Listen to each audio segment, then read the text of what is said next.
الحمد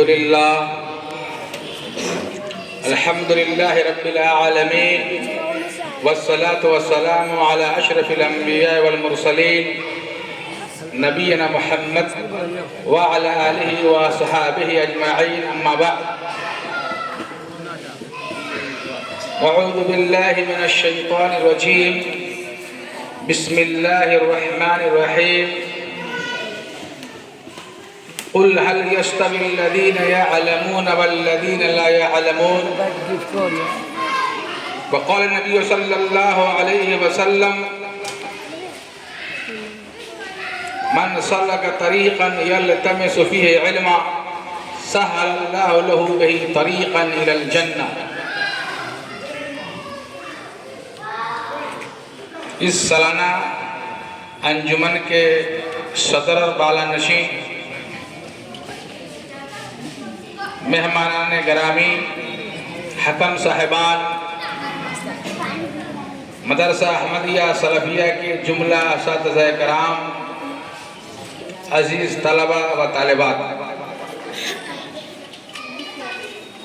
بچوں کا یہ آج کا سالانہ پروگرام، سالانہ انجمن میں بحیثیت حکم شرکت کا موقع ملا. اس پر ہم اللہ رب العالمین کے شکریہ کے ساتھ ذمہ داران مدرسہ کا تہ دل سے شکریہ ادا کرتے ہیں کہ انہوں نے مجھے اس لائق سمجھا اور حکم کے فریضے کو انجام دینے کی مجھے دعوت دی گئی. مختصراً آپ سامعین سے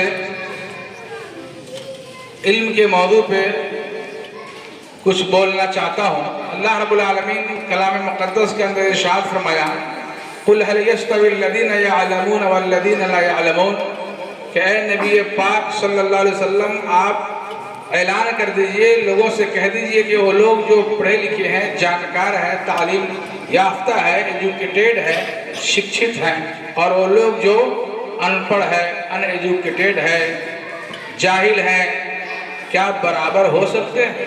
نہیں ہو سکتے.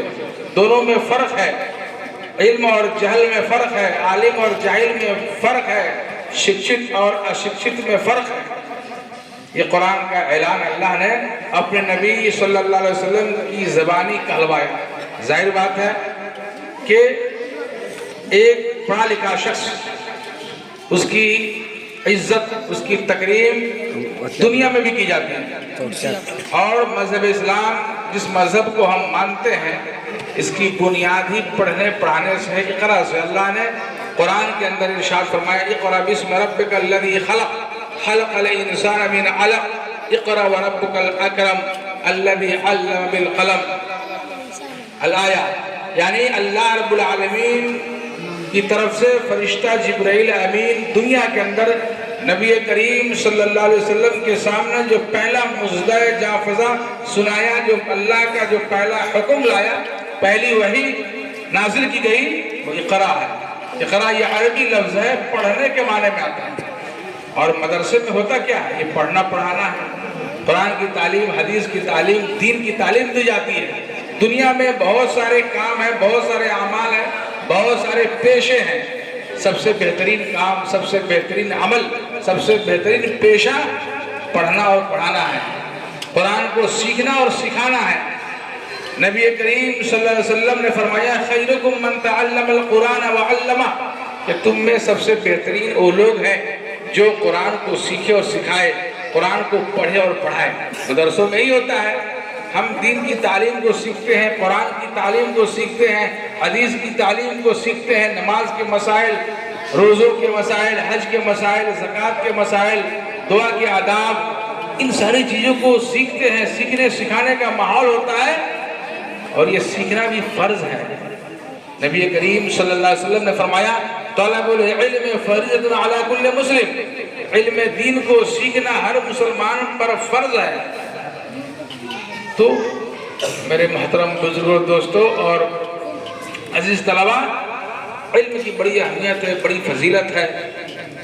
اسی مشن کے تحت آپ اس مدرسہ میں اکٹھا ہے، جمع ہے. اوقات کو غنیمت سمجھیں. الوقت کا سیف ان لم تقطع یقطعک، یہ وقت تلوار کی طرح ہے، اگر آپ اسے نہیں کاٹیں گے تو یہ آپ کو کاٹ دے گا، اس لیے اس کا صحیح استعمال کریں۔ اور یہ جو آپ کی عمر ہے بچپنا، اس مرحلے میں دعاؤں کو یاد کرنا، ذکر و اذکار کو یاد کرنا، قرآن مجید کی صورتوں کو یاد کرنا، احادیث کو یاد کرنا چاہیے۔ اس مرحلے میں آسانی سے یہ چیزیں یاد ہو جاتی ہیں۔ یہ بچپن میں جو ذہن ہے، بچوں کا جو ذہن ہوتا ہے سادہ کاغذ کے مانند ہوتا ہے، بڑھاپے میں آپ چاہیں گے بہت ساری چیزوں کو یاد کرنا تو ممکن نہیں ہے، مشکل ہوتا ہے۔ اور ابھی آسانی کے ساتھ ایک چھوٹا بچہ، ننھا منھا بچہ مکمل قرآن مجید کو یاد کر لیتا ہے، جو عربی زبان سے ناواقف ہے۔ یہ قرآن مجید کا معجزہ ہے۔ اور اس مرحلے میں، طفولت میں، بچپنے میں اس طرح کی چیزوں کو یاد کرنا آسان ہے، وہ ازبر بھی ہے۔ الحفظ فی الصغر کالنقش فی الحجر، بچپن میں یاد کرنا پتھر پہ تراش کر لکھنے کے مانند ہے، جو انمٹ ہوتا ہے، آسانی سے مٹتا نہیں۔ اللہ تعالیٰ ہمیں بہت ساری نعمتوں سے نوازا ہے، بہت ساری نعمتیں ہیں، آج ہیں کل نہیں ہیں۔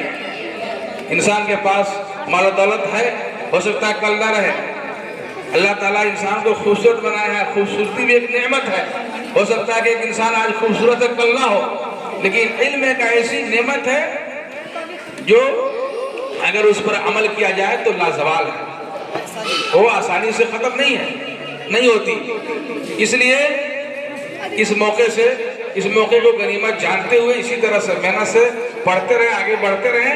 آج کا یہ پروگرام، آج کی یہ جو انجمن جو رچائی گئی ہے، یہ اس پر ہم خوشی، مسرت اور شادمانی کا اظہار کرتے ہیں، اور تمام اساتذہ ذمہ داران کو مبارکبادی پیش کرتے ہیں کہ انہوں نے بڑی محنت اور لگن سے اس پروگرام کو رچایا ہے۔ اور آپ تمام طلبہ جو شریک ہوئے ہیں اس پروگرام میں، آپ بھی مبارکبادی کے لائق ہیں، کیونکہ آپ نے بڑی محنت کے ساتھ یہاں پر اسٹیج پر آ کر اپنی بات کو رکھا۔ انہی باتوں کے ساتھ اپنی بات کو ختم کرتا ہوں، اللہ تعالیٰ سے دعا کرتا ہوں کہ اللہ تعالیٰ ہمیں اسی طرح سے محنت و لگن کے ساتھ پڑھنے اور پڑھانے کی توفیق عطا فرمائے۔ وصلی اللہ علی نبینا محمد وعلی آلہ وصحابہ اجمعین، والسلام علیکم ورحمۃ اللہ وبرکاتہ۔